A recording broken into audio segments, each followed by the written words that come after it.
बिस्मिल्लाहिर्रहमानिर्रहीम। अस्सलामुअलैकुम व्यूअर्स, आप सब कैसे हैं। आज हम एक नई रेसिपी पोहा चिवड़ा की लेकर आए हैं, जो कि उम्मीद है कि आपको बहुत अच्छी लगेगी। तो आइए देखते हैं ये किन चीज़ों से मिलकर बनाए। पोहा चिवड़ा बनाने के लिए 3 कप हमने ये चावल लिए हैं, यानी पोहा लिया है। आधा कप जो है दाल 2 घंटे के लिए भिगो के रख दी है। इसमें काजू जाएंगे, बादाम, किशमिश, पीनट यानी मूंगफली, नारियल। और मसालों में साबुत ज़ीरा 1 टेबलस्पून, सौंफ आधा टेबलस्पून, ज़ीरा आधा टेबलस्पून, कड़ी पत्ता हमने लिए है, कुछ आपके सामने है। 3 अदद सब्ज़ मिर्चें हैं, आधा चम्मच नमक है, अपने टेस्ट के हिसाब से कम ज़्यादा आप कर सकती हैं। 1 टेबलस्पून जो है अमचूर, आधा टेबलस्पून सुर्ख मिर्च, ये भी अपने टेस्ट के हिसाब से आप कम या ज़्यादा कर सकती हैं। 2 पिंच जो है वो हल्दी है। एक कढ़ाई हमने ली है, इसके अंदर हम ऑयल डालेंगे। आधे कप से हमने थोड़ा तेल लिया है।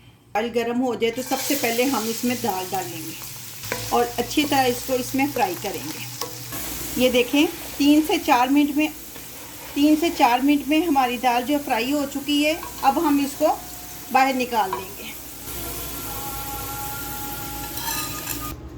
देखें कितनी अच्छी तरह हमारी दाल जो है ना वो फ्राई हो चुकी है। अब हम इसमें मूंगफली डालेंगे, पीनट, क्योंकि ये जल्दी नहीं होती, दूसरी चीज़ें जल्दी हो जाती है रोस्टेड। जब मूंगफली चटकने लगे तो उस वक़्त हम बादाम डाल देंगे और साथ ही काजू डाल देंगे, ताकि एक साथ फ्राई हो जाए।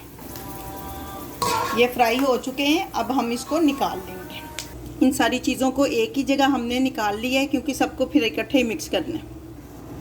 अब इसमें हम सूखा धनिया डालेंगे, इसके साथ ही कड़ी पत्ता, ज़ीरा, सौंफ ये भी मिक्स कर देंगे। जब अच्छी तरह खुशबू आने लगेगी तो सब्ज़ मिर्चें भी डाल देंगे और इनको 40 सेकंड तक फ्राई करेंगे। और इसमें किशमिश और नारियल भी डाल देंगे, क्योंकि ये जल्दी चीज़ें हो जाती हैं, इसलिए हमने इसमें मसालों में बाद में इसको डाला। ये देखिए लहसुन और नारियल हमारे फ्राई हो चुके हैं। अब हम इसमें जो हमने मसाले लिए थे वो ऐड कर देंगे सारे। अब हम इसमें पोहा डालेंगे और अच्छी तरह इसको मिक्स करेंगे। तो हम दोनों साइडों से मिक्स करेंगे हल्के हाथों से। तो फ्लेम पर हम इसको 4 से 5 मिनट तक फ्राई करेंगे। चीज़ें इसमें मिक्स कर देंगे